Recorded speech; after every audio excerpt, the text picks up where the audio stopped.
Hi hello నమస్తే, welcome to వెరిడియన్ studios.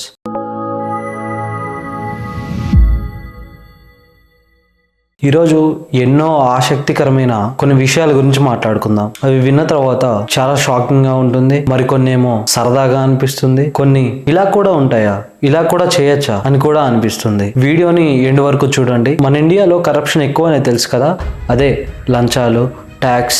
దీనికి మించిన ఒక దేశం ఉంది. ఒక సాధారణమైన వ్యక్తికి 10,000 రూపాయలు జీతం ఇస్తాను అంటే ఎక్కడికైనా వెళ్తాడు.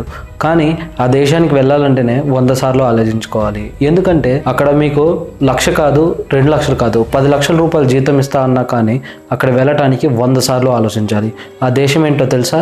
ఆఫ్రికా. అసలైన కరప్షన్, ట్యాక్స్, లంచగొండి చూడాలంటే ఆ దేశాన్ని మించిన దేశం ఇంకోటి లేదు. ఆఫ్రికాలోని పేదరికాన్ని, లంచగొండితనాన్ని చూస్తే మన ఇండియా దాంతో అస్సలు పోలికే కాదు. మన ఇండియానే చాలా బెటర్ అనిపిస్తుంది. ఫర్ సపోజ్ అక్కడ ఒక 10 లక్షల రూపాయల జీతం అదే వచ్చింది అనుకోండి, అక్కడ ట్యాక్స్ ఎంత పోతుంది అనుకుంటున్నారు? 1 లక్ష, 2 లక్షలు కాదు, ఏకంగా 7 లక్షల రూపాయలు పోతుంది.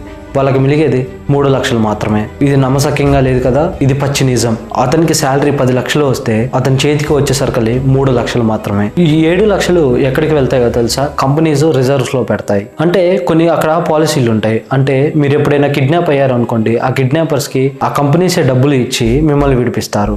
ఇది చాలా ఫన్నీగా ఉంది కదా. ఇది ఒక ఇన్సూరెన్స్ పాలసీ అన్నమాట.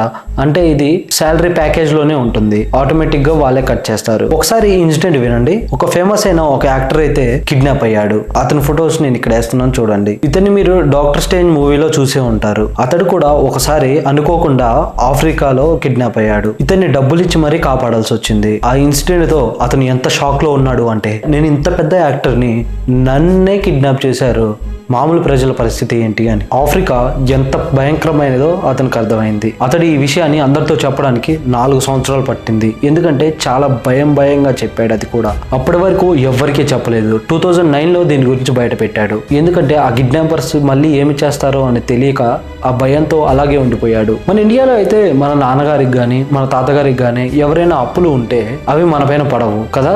కానీ జపాన్లో మాత్రం అలా కాదు. చట్ట ప్రకారం వాళ్ళ ఆస్తులతో పాటు వాళ్ళ అప్పులు కూడా వాళ్ళ పిల్లలకే వస్తాయి. అందుకే అక్కడ ఒక విచిత్రమైన ఇండస్ట్రీ బాగా పెరిగిపోతుంది. అదే జోస్టు ఇండస్ట్రీ. జోస్టు అంటే నార్మల్ గా ఆవిరైపోవడం లేదా మాయమైపోవడం. మీరు నమ్మరు, ఈ జపాన్లో పూలు పండ్లు మార్కెట్ కంటే మనుషుల్ని మాయం చేసే మార్కెటే చాలా పెద్దది. సంవత్సరానికి 1,00,000 మందికి పైగానే మాయమైపోతూ ఉంటారు. ఆ జనం ఎలా కనుమరుగైపోతారో కూడా తెలియదు. అంటే వాళ్ళంతా వాళ్ళే మాయమైపోతారనమాట. సినిమాలలో కొత్త ఊరు, కొత్త ఐడెంటిటీ, కొత్త జీవితం చూపిస్తారు కదా. నిజంగానే ఇక్కడ కొన్ని కంపెనీస్ అదే పని మీద ఉంటాయి. వాళ్ళు మనుషులు మాయమైపోవడానికి హెల్ప్ చేస్తూ ఉంటారు. కొత్త ఐడెంటిటీ, కొత్త ఇల్లు, కొత్త లైఫ్ ని ఇవ్వడానికి ముందుకొస్తారు. ఇవన్నీ కూడా వాళ్ళే ఇస్తారు. ఇంకో విచిత్రమైన విషయం తెలుసా? మన ఫేస్ ని ప్లాస్టిక్ సర్జరీ చేసి వేరే వాళ్ళ ఫేస్ గా మారుస్తారు వాళ్ళే. సోషల్ మీడియాలో వాళ్ళ డీటెయిల్స్ పూర్తిగా లేకుండా చేస్తారు. మొత్తంగా ఒక కొత్త జీవితాన్ని వాళ్ళ చేతిలో పెడతారు. ఇంతకీ ఎందుకు ఇలా చేస్తారంటే, కొంతమంది వాళ్ళ నాన్న అప్పులు వారసత్వంగా వస్తాయేమో భయపడి మాయమైపోతే, కొంతమంది ఆడవాళ్ళు తన భర్త వేధింపులతోటి బాధపడలేక ఇలా చేస్తూ ఉంటారు. ఇంకొంతమంది కేవలం సరదా కోసం చేస్తూ ఉంటారు. అమెరికాని ఓడించడానికి రష్యా, చైనా కలిసిపోయాయి. మొదటి స్పేస్ రేస్ ఏంటంటే అంతరిక్షంలోకి మొదటగా ఎవరు వెళ్ళారు అని. అంటే అంతరిక్షంలోకి ఎవరు వెళ్ళని సమయం ఉంది కదా, మొదటిగా ఆ స్పేస్ రేస్ లో రష్యా గెలిచింది. వాళ్ళ ఆస్ట్రోనాట్స్ ముందుగా స్పేస్ లోకి వెళ్ళి అమెరికాని ఓడించారు. తర్వాత మొదటిగా చంద్రుడి పైకి ఎవరు వెళ్తారు, ఏ దేశం గెలుస్తుంది అనే రేస్ జరిగింది. దాంట్లో అమెరికా గెలిచింది. ఎందుకంటే అమెరికా చాలా సార్లు మనుషుల్ని పంపింది. మిగతా దేశాలు అలా చూస్తూ ఉండిపోయాయి. ఇప్పుడు మన ప్రపంచంలో 3వ స్పేస్ రేస్ స్టార్ట్ అవబోతుంది. చంద్రుడి పైన ఒక న్యూక్లియర్ ప్లాన్ పెట్టబోతున్నారు.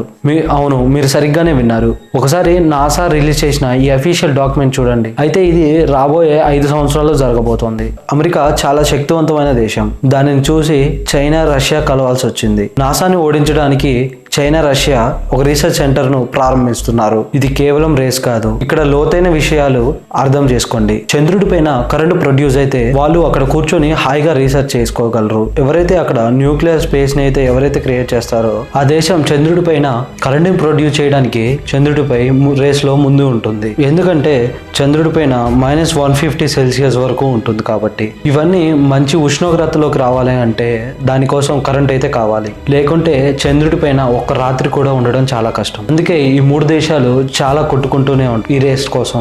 ఎవరైతే ఈ 3 దేశాల్లో ఎవరైతే ముందుగా వెళ్తారో ఈ చంద్రుడిపై పెద్ద పట్టునే సాధిస్తారు.